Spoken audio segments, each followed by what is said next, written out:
Volkswagen ramps up its efforts in the EV segment with this ID4 compact mid-size crossover, the marque's first global market electric vehicle.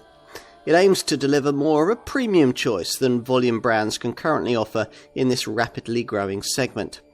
Ready for the EV switch and need a reasonably compact SUV with a bit more of an upmarket feel? We think you might be tempted by this one.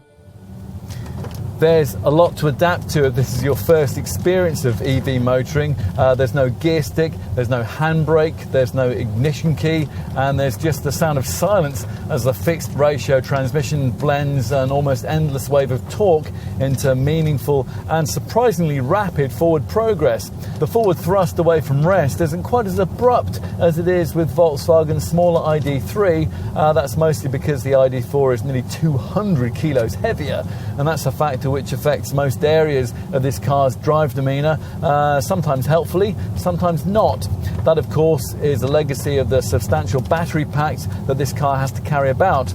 Base models, which respectively feature electric motors developing either 148 or 170 PS, use a 52 kilowatt-hour lithium-ion battery, offering a claimed driving distance of up to 213 miles. This longer range variant, using a motor putting out 204 PS, has a rather more substantial 77 kilowatt-hour battery pack, and that ups the range to as much as 310 miles, although we've never seen anything like that throughout this test.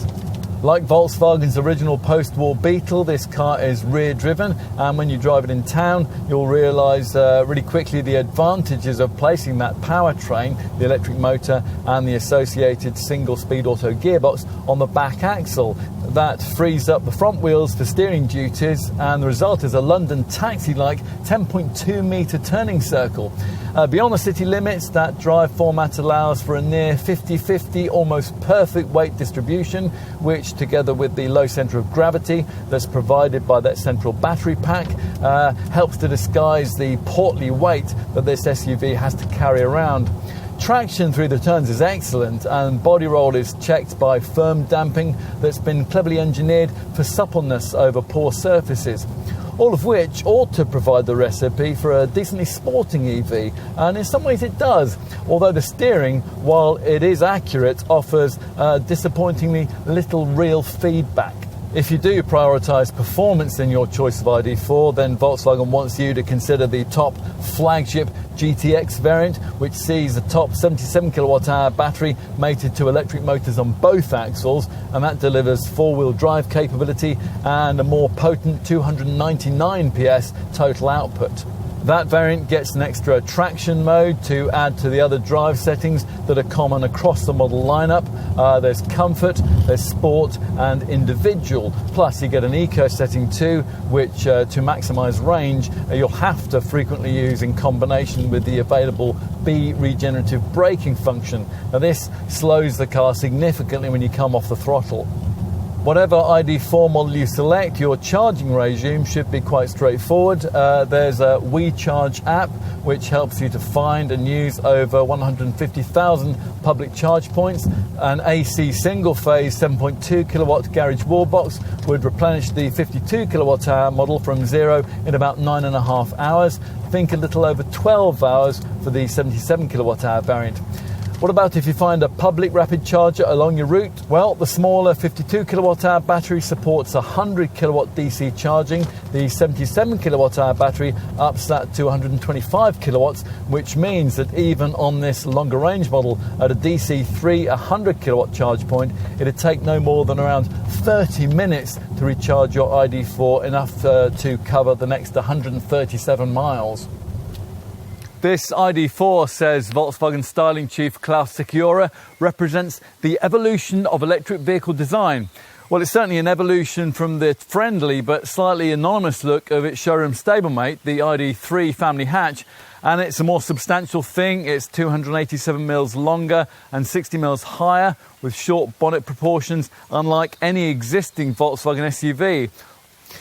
The profile is certainly distinctive thanks to a variety of careful touches. An A-pillar that starts a long way forward, a strong wave-like shoulder line, arched flanks and a low dynamic roof arch that's here trimmed in silver, which is intended to make the silhouette look long and stretched. All the key drive stuff sits over the rear axle, principally the single-speed gearbox and the permanent magnet synchronous electric motor, which has been mated to it. Both are very efficiently packaged. Now, Volkswagen says that both elements, together with the associated control electronics, they collectively weigh just 90 kilos and they could fit into a typical gym bag. All of this is powered by a high voltage battery, which has been efficiently arranged in the underbody to save space.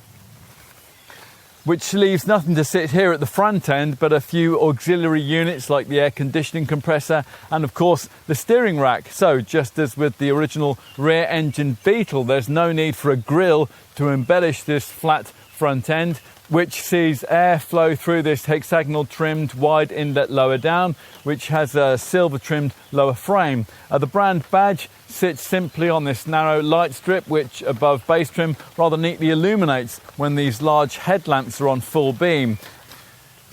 At the rear, if you can stretch beyond base trim, the LED tail lamp clusters get 3D animation with light emitting diodes featuring fibre optic cable elements lighting in an unusually rich red. More importantly, under all of this sits the car's sophisticated MEB platform, development of which has taken the lion's share of the £54 billion that the Volkswagen Group has spent in developing its new era EV technology. Enough with the outside, let's take a look in the cabin. There's no need for a gear lever, an ignition slot or a handbrake, and that's just the beginning of the things that you'll have to adjust to in a cabin that's designed around what VW calls an open space concept. You sit quite high on top of all those batteries, and the interior design has an airy but minimalist and rather clinical feel, which Volkswagen has tried unsuccessfully to lift by imprinting plain pause symbols on the two footwell pedals. It's all very similar to the ID3, but with an extra dose of maturity that's emphasised by this silver central fascia strip. There's not much in the way of switchgear, and of course you do without the conventional instruments. All of that is replaced by a couple of TFT displays, a little 5.3-inch one behind the steering wheel here, and a main tablet of 10 inches in size in the centre of the dash. It all feels a generation on from the cabin design that you'd find in most more established EV crossover rivals. Build quality, that's generally good, but cheaper plastics do betray the cost cutting that was necessary to undergird all that sophisticated EV technology. The gear selector is housed in a right-hand protrusion from the instrument binnacle here, although here there's the additional novelty in the fact that the whole binnacle moves up and down as you adjust the wheel. Other adjustments, well, they're done using either touch-sensitive buttons like the fiddly sliders here for the climate system, or with voice control prefaced by the command Hello ID.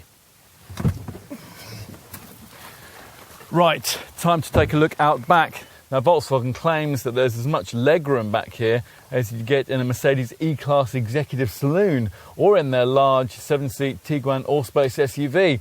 Certainly feels like it. It's also a wider cabin than you'd expect a compact to mid-sized SUV to be able to provide, and with no central transmission tunnel to obstruct things, 3 adults could certainly fit reasonably easily into the back of this car. Let's finish with a look at the boot. Once that wide hatch rises, the space provided is 543 litres. The rear bench doesn't split flexibly 40-20-40 like it does in, say, that BMW iX3 we mentioned earlier on, but Volkswagen does at least provide a ski hatch so longer items can be poked through into the cabin. Flattening the 60-40 split rear bench frees up 1,575 litres of capacity if you load to roof height. Voted World Car of the Year at its introduction, the ID4 is certainly a world-class SUV. Mind you, it ought to be, given the investment that's gone into it. This isn't yet a mainstream Volkswagen model, but the day isn't very far off when it will be. When that happens, we can only hope that EVs will have become rather more affordable than they are now. But if this ID4 sells globally in the kind of numbers that the brand's hoping for, that's unlikely to happen. Like all manufacturers, the Volkswagen maker will charge what customers show they're prepared to pay. So, is this ID4 worth the sticker price? Well, many customers will think so. It has the quality, look and feel of a premium brand product, enough just to justify the extra cost over its almost identically engineered Skoda Enyaq iV VW Group cousin. We certainly admire the ID4's brilliant packaging, the ride and refinement, and the way it's so easy to adapt to for those converting from fossil fuel. It's not perfect, of course. It could certainly be more engaging to drive. Yes, the build quality isn't all it could be in every area. And for sure, the value in the range certainly lies with the more affordable models. For all that, though, there's a lot to like here. And it's delivered with a much higher end feel than you get in the ID3. Ultimately, if all you care about in a crossover EV of this kind is value and driving range, then this probably won't be your first choice. But if your priorities are a bit broader than that and you want a little more feel-good factor in a car of this sort, then this ID4 might well have your number.